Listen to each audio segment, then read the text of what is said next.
Okay, this is part 2 of that 7.4 video where we talk about using the partial fraction decomposition method with irreducible quadratic factors. Let's just keep rolling through a few more examples, and you're going to see a clear picture emerge about how we handle the actual integration steps here. So far, we've really mostly focused on what the partial fraction decomposition does and how to perform that. But now we're going to pivot more into seeing how we leverage that in terms of actually performing the integration once we have it split up into a sum of smaller, less complex rational functions. So in this example, we're going to evaluate the integral of x to the fourth plus 9x squared plus x plus 2 all over x squared plus 9 dx. The key here is we're going to have to perform polynomial long division first. And we know this because the degree of the numerator is 4 and the degree of the denominator is 2. And very similarly to what we do when we're performing division of whole numbers, this also tells us, how many terms we're going to get, or possibly going to get, before we actually end up with the remainder term that we're gonna be able to split using an irreducible quadratic factor. One thing to note though, x squared plus 9 is already irreducible, so hopefully, although not necessarily, the actual partial fraction decomposition step is going to be pretty short. So let's go ahead and do the division. So x to the fourth. Remember that we always put a placeholder 0 if there's a missing term. Plus 9x squared plus x plus 2. That's being divided by x squared plus 9. So we look for what we need to multiply x squared plus 9 by, or just x squared by, to get the first term that appears here. And for us, that is going to be x squared. Whoops, let's erase that. We didn't want to do that. So x squared, I'm going to place that above the x squared in the top line, okay? And that means when we multiply x squared by x squared plus 9, we get x to the fourth plus 9x squared. We get a nice cancellation there. We'll bring that down.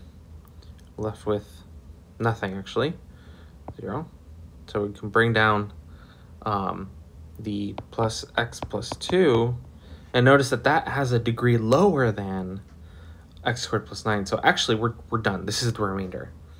This is our remainder right here, which means we've managed to write this as the integral of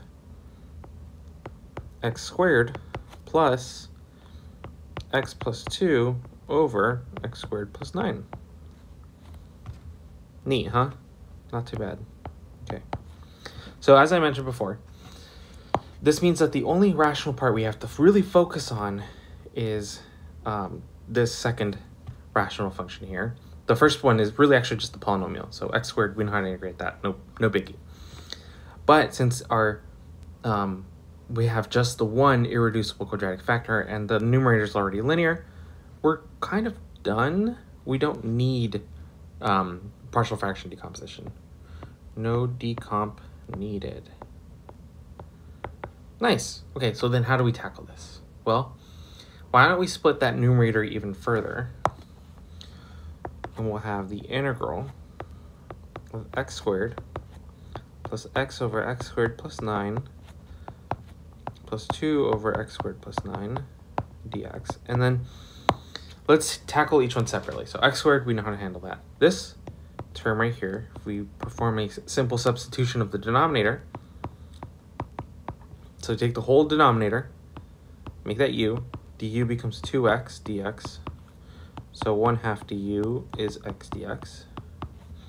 And that means we're going to be able to apply the natural log pretty directly. As for this one, we're going to be able to apply the inverse tangent rule, which is the integral of dx over x squared plus a squared is 1 over a tan inverse of x over a. And a here is 3 because 9 is 3 squared. So that means we get x cubed over 3 plus 1/2 natural log of x squared plus 9. And again, we don't really need the absolute value bars here because it's already positive. Plus, oh no, that's all I wanted to say about that. But if you are unsure about where I got this from, remember that this substitution will transform the integral into 1/2 du over u. And so that way we use the natural log rule, plus 2 over 3 times tan inverse of x over 3 plus c. And that's it. So really not that bad once you get comfortable with the technique. And so that's what this next section is going, or what this next piece is going to be about, which is really when we're talking about general strategy once we have the separation, right? So general strategy. I'm gonna work symbolically here, okay?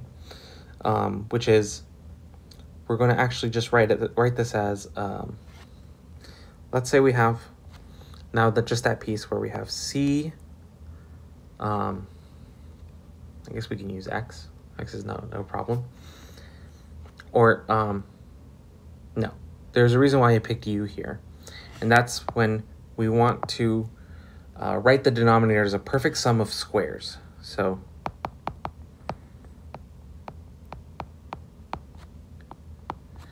I'm writing u here because it may not just be x, okay? It could be something more complicated. But if we manage to write a denominator as a perfect sum of squares, we can use this trick, which is we're going to put the c in front, and then we get u over u squared plus a squared du. Plus d times the integral of du over u squared plus a squared. And so this is where I'm talking about now, where this is a general strategy that we can use once we have an irreducible quadratic factor of this form, which is this is going to require the use of the natural logarithm. This is going to require use of the inverse tangent rule. And so we can write this one as 1/2 c natural log of u squared plus a squared plus d over a tan inverse of u over a plus c. No, different c. Let's call that k. Capital K. That's our constant of integration now.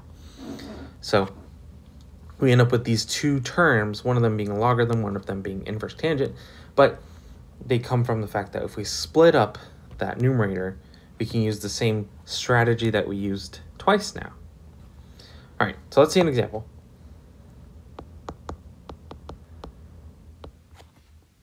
Going to evaluate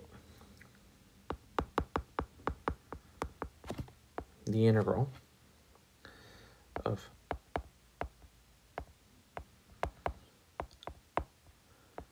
x minus 1 over 4x squared minus 4x plus 3 dx. And what we're going to do first is we're actually going to take that denominator and see if we can write it as a sum of perfect squares. Then 4x squared minus 4x plus 3 is almost 4x squared minus 4x plus 1, which is a perfect square, but that just tacks on a 2, okay?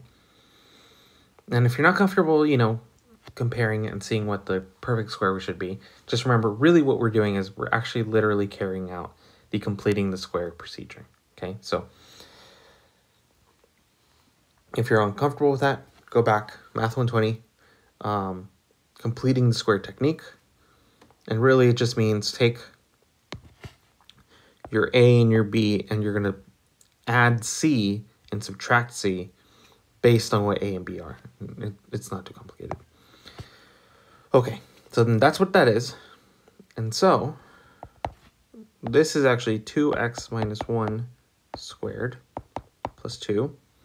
And that gives us our suggestion for what u needs to be, okay? So specifically, what we're talking about here is we're going to let u be 2x minus 1. Then du is going to be 2 dx. But we're not going to plug in u. We're going to plug in x in terms of u.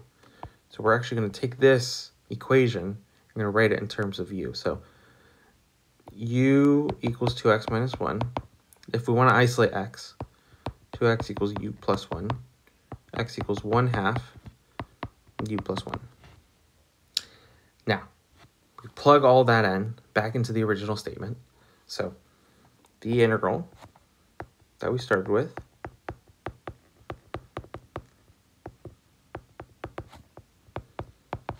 is going to be the integral of 1/2 u plus 1 minus 1 all over u squared plus 2 times 1/2 du.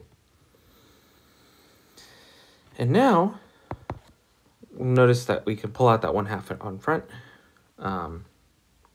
Actually, we'll be able to pull out more than that 1/2. So let me actually wait on that part. So 1/2 u plus 1/2 minus 1 in the numerator, u squared plus 2 in the denominator, times 1/2 du.